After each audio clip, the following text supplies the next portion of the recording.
Welcome to the Captain's Corner, your place to get informed about first step to recovery and also how we at Safe Harbour create healthy and safe communities.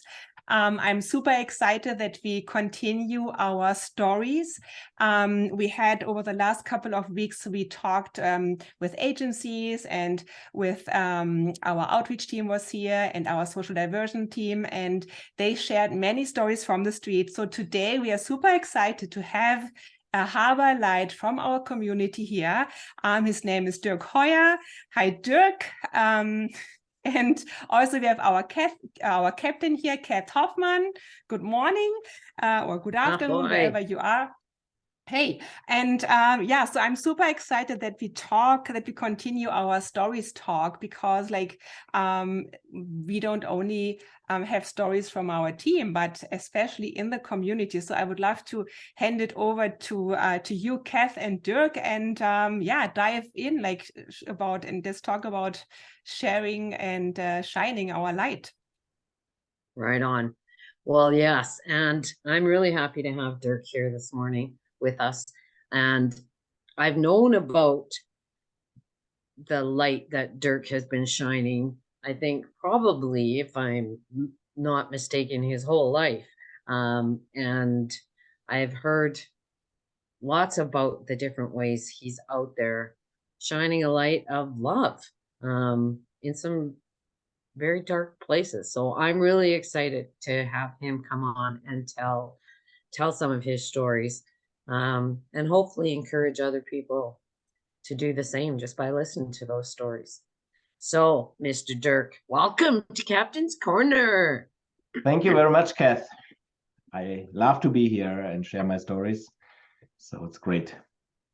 I'm curious, Dirk. Lots of people don't see homeless people. Homeless people lots of times will say that they feel invisible. They won't make eye contact because there's no point. Nobody's looking back at them. Or if they are, it might be with disdain or disgust, or sometimes probably too care and concern, but not knowing exactly what to do about it, right? And somehow you've broken through that and just kept your light on. And where do you think that comes from? Is that just part of your DNA or what? Yeah, that's a good question, Kath.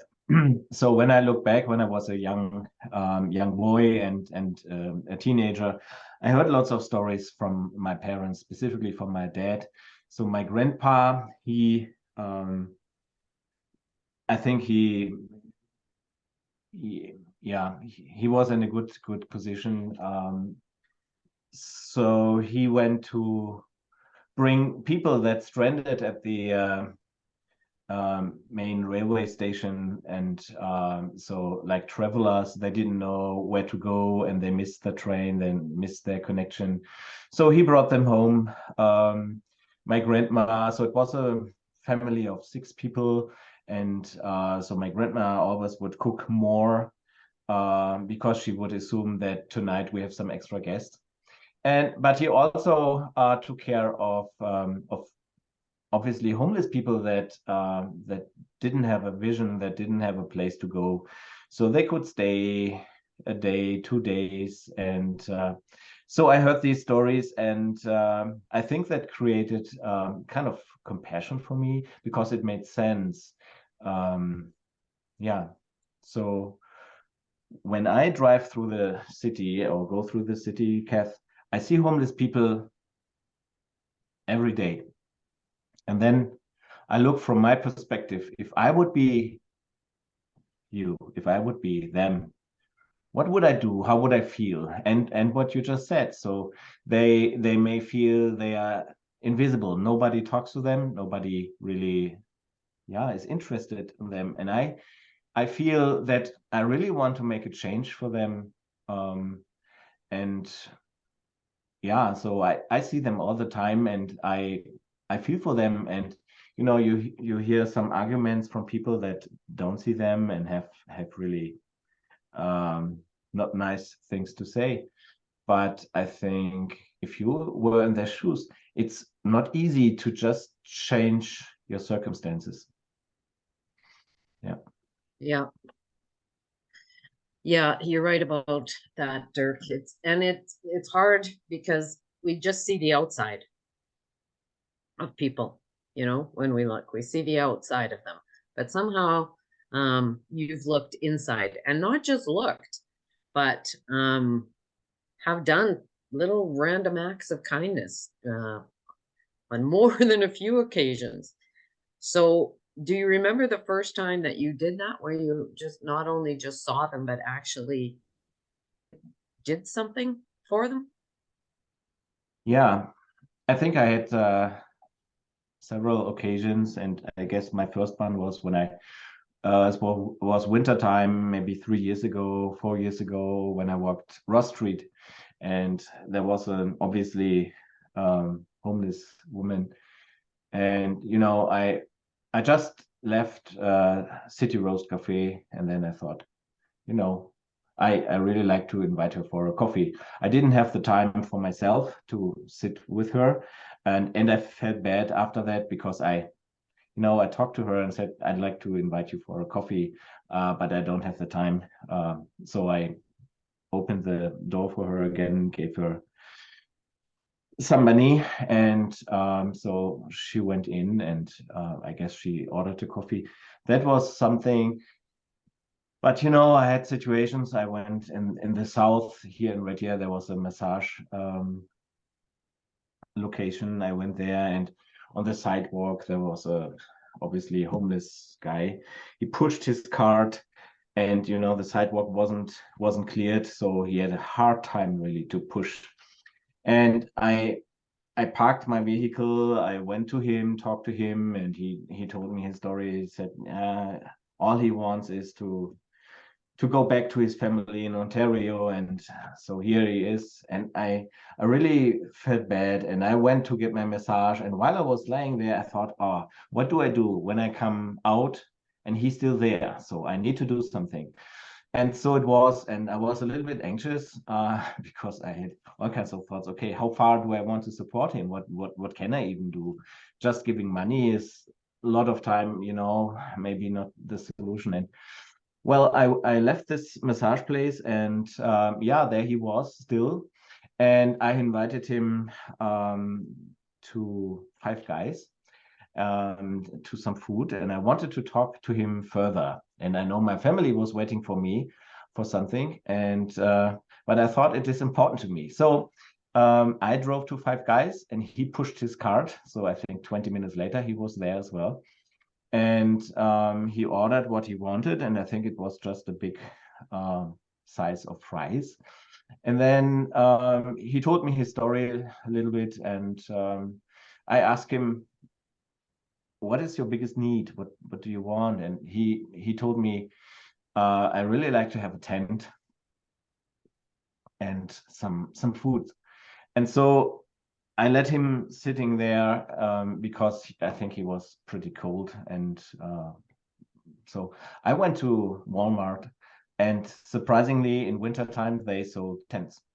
I bought a little tent. I bought a tarp. And so he liked yogurt and other food. And so I got that for him. And $240 later, it's crazy. Anyways, so I came home then after that, and I had a good feeling, even, that I thought, maybe it was good for him, but it didn't really change the situation. That was my feeling afterwards. And I have a few situations like that where I recently met a homeless guy at Superstore and the gas station, and I had talked to him earlier, and so another day. And so I asked him, what is your biggest need? And he said, I need some money to get a new sweatpant. And I said to him, well, let's go inside and we get a new sweatpant. And so I parked my vehicle. So he came, we went inside, and I could see that the choices that he made in the men's area for clothing was really price driven, because typically he would not buy something maybe of better quality. He would decide on his budget. So I said, don't look at the money. Just pick what you think is the most suitable for you. So he did that, and then we bought a sandwich and a bottle of pop, and and so I have several situations where I talk to homeless people, and I feel, what would I do if I were them? And I think, the way how my life is, my family, we, compared to other circumstances, we live a pretty good life.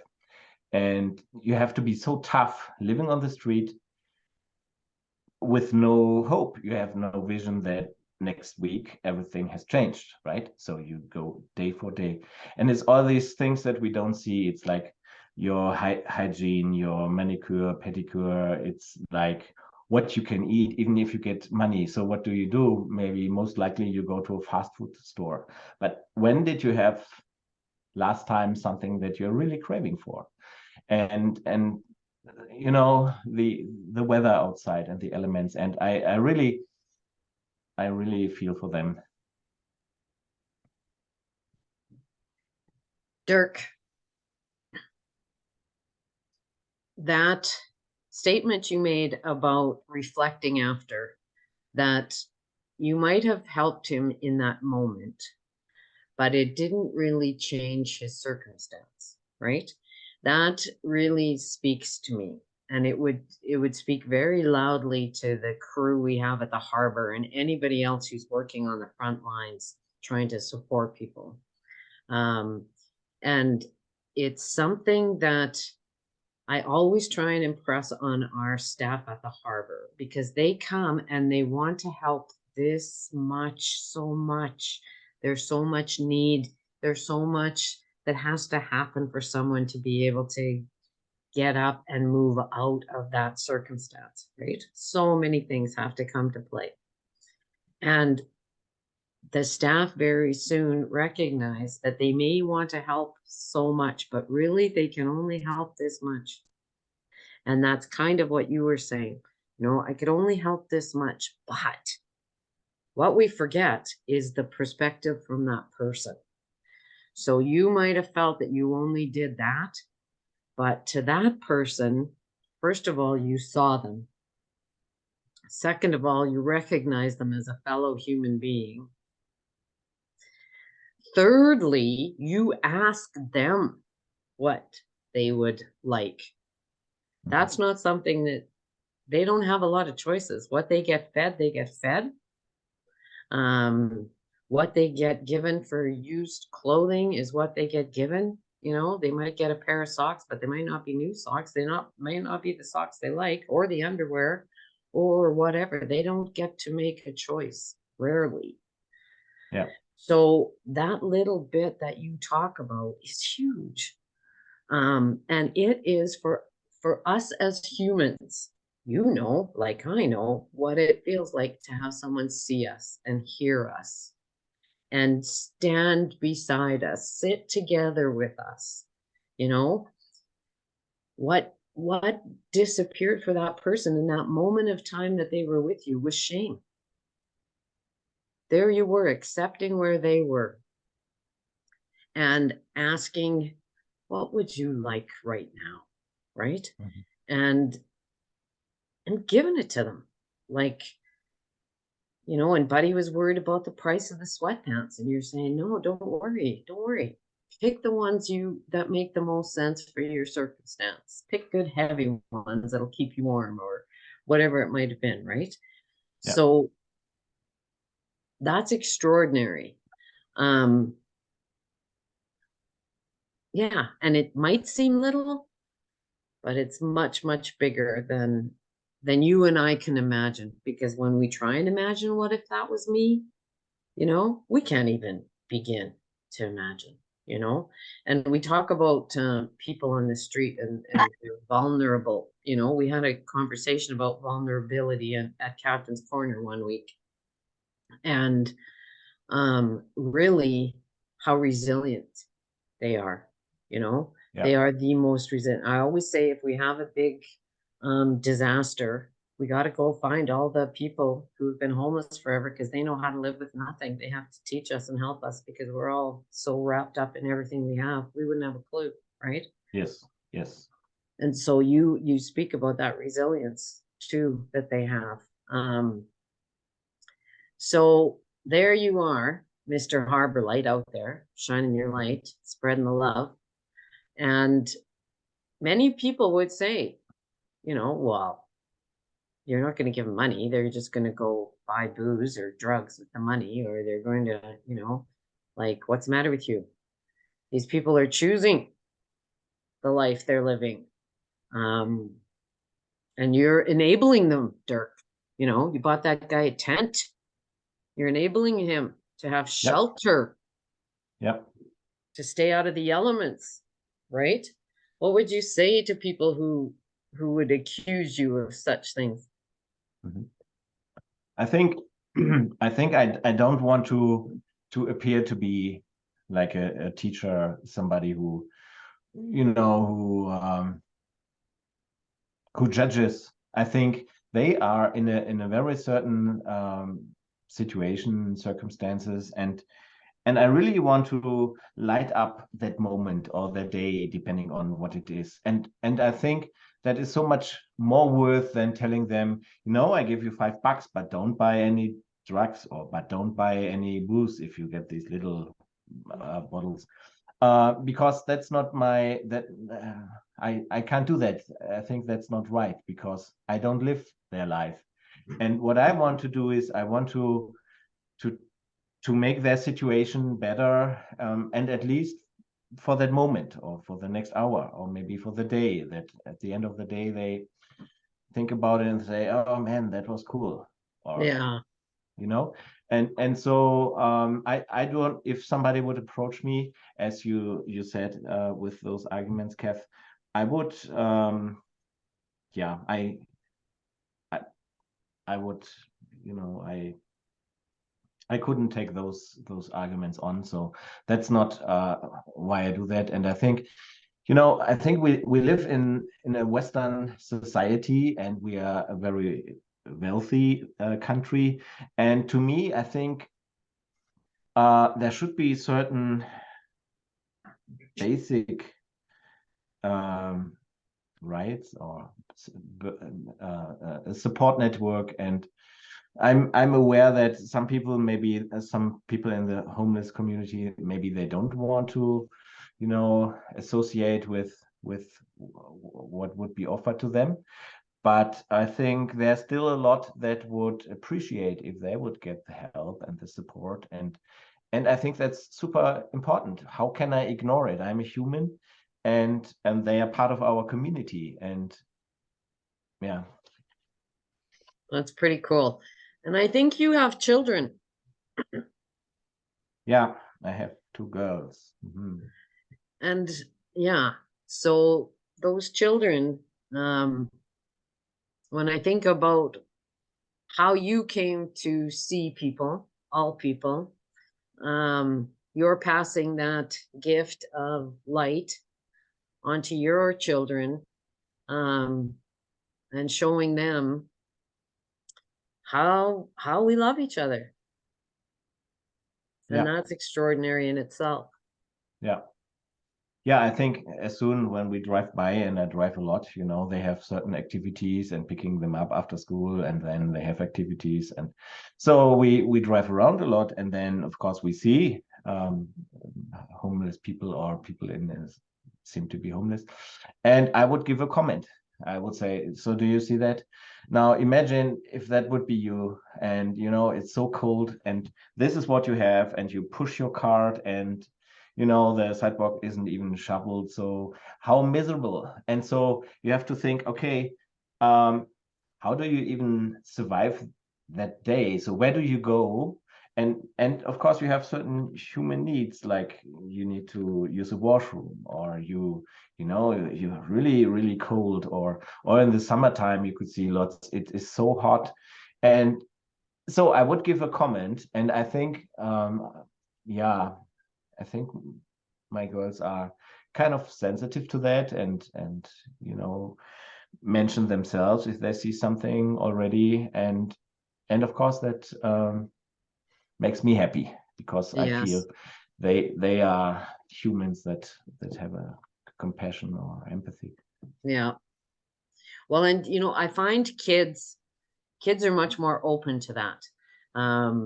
They just are. Their lights are still bright. They haven't been turned down too much or whatever, just by life and we adults. And kids do see. I remember going to speak to some kids in the grade 1 class who were learning about homelessness. And I had a gentleman with me who was homeless, and they got to ask him questions. And one of the very first questions the little girl asked is, "Where's your mom?" Okay, this guy was like 55 years old or something, right? But she's thinking, how can you be homeless if you have a mom? Like, where's your mom? And then another little guy wanted to know if you get holidays from being homeless, right? Like, do you ever get a break? And I was like, kids are just so cool. Like, they think of these amazing things, right? Yeah. And they always want to help. Always. They always want to help. Yeah. Yeah. Yeah. Well, it's really great to hear your stories, Dirk. They fill me up, and we need a lot of that kind of filling up right now. We certainly do at the harbor. I know we do. We need it everywhere, and I think that it's really cool to have someone from the community come and share that. And it would be neat to have other people from the community come that are doing that same sort of thing and come and tell us their stories too. They can get a hold of us easily to do that. We'd love to have and hear more stories. Yeah, it's just awesome. Yeah, super cool. I also like why Dirk talked. I find it so amazing to see, some people, like, as you said, like they drive maybe by, they don't even see what's going on. And then there are others, they see them and they just pass money. But Dirk stops and he actually talks to them. And I think this is like a big barrier where people often say, oh, I don't want to do this. Maybe there is this uncertainty, like I don't really know what it is, what he would say. Maybe I don't know, maybe he is attacking me, like what kind of things might go on in people's minds because there's just this guy or girl sitting there. So I'm just wondering, Dirk, can you share, like, for someone who might have a big heart and wants to help, like what could be something like to really start this conversation? Is there something that you say to yourself, or like where we can from just seeing it to doing something? Is there like a tip or an advice that you could pass on? Well, I guess the first step would be to really see homeless people, and to have the interest, and to not to ignore them, and to leave your bias behind, and and maybe if you walk by, maybe make eye contact or say hello, or recognize that you see them, that they are there. And most of my payments I do with debit card or credit card, and sometimes I have some cash in my wallet, but lots of times the cash is gone because I spent it on people on the street. But I don't feel bad about that. So of course at the beginning I might have thought, if I give $10 now, so how much do I have then in cash? But then who cares? I mean, then I get new cash. So I think it's like maybe developing a certain compassion, and seeing these people and trying to brighten up that moment to them. That would be my thought. Yes, and recognizing too safety. We have people now who are pretty sick. They're out on the street and they're sick too, right? And so, but that was beautiful what you said, Dirk, about just trying to make eye contact and saying hello. You can tell a lot about the state of people just through that.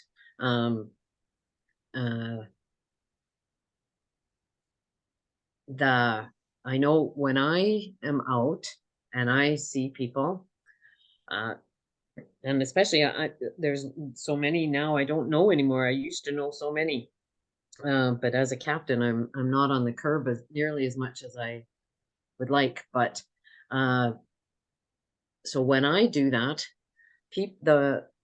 that person often looks up in surprise, like, "Are you talking to me?" Yeah. Like, or they would look behind them, like, "Did you say hello to me?" Yeah. But even that smile, that smile is huge. And that can be enough. You know what we feel like when people do that to us? We're like, oh, okay, just gave us a little more oomph for the day or whatever, right? So yeah, that making eye contact, and because if they're really ill or not able to,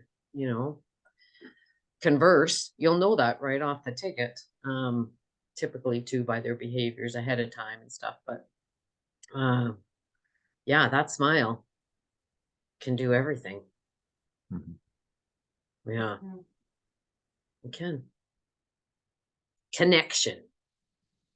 Yes, connection. Welcome and connection. Welcome and connection. Awesome. And also something else that Dirk didn't mention, like I think there was a story that we talked before we went live today, like where like you somebody asked like for a water at like I think it was at Tim Hortons or something, and of course they couldn't, he didn't have money, so they couldn't give it to him, and you just bought a bottle of water and like gave it to him. But what also happened was that someone else said, who was in line, said, I just wanted to do the same.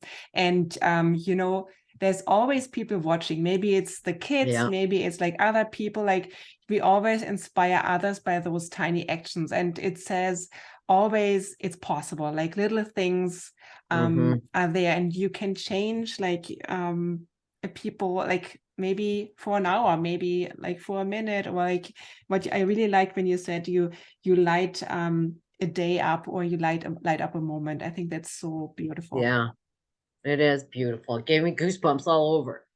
And it's cool about the person who said I wanted to do the same, because next time they will. Yeah. They will do it. Right? And that's cool, man. That's awesome. What a good Captain's Corner. Is there anything else that I don't know, Dirk, you would love to share today for other harbor lights out there to inspire them, or anything else you have on your heart? Yeah, I would love that people who see this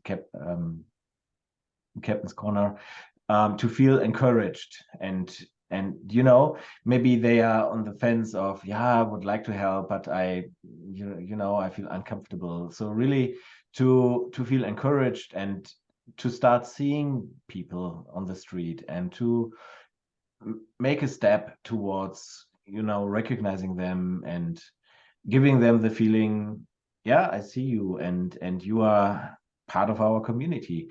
And I really wish that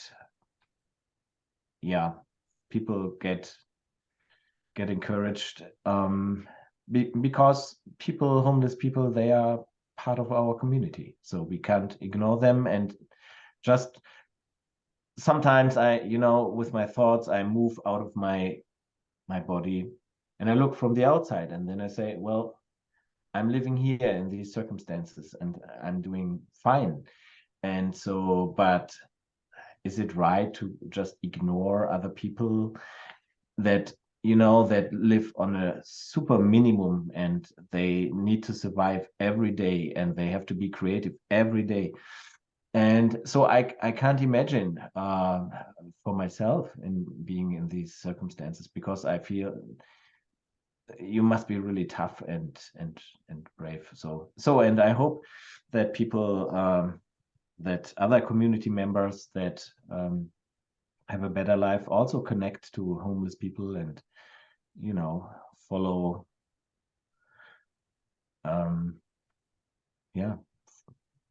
follow certain movements and support, or looking into how can I help, how can I support.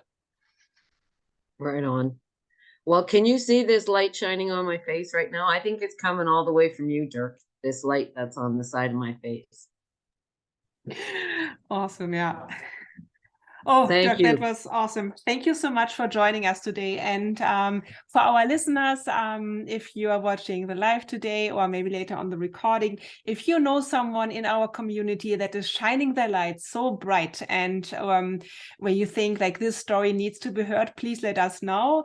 We would love to have you or them at the corner and hear about the stories from the community.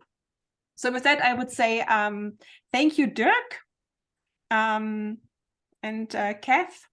Yes, everybody steady as she goes and keep those lights bright. Thanks, Dirk. Thank you, Kath. Thank you, Kirsten. It was a pleasure. Important.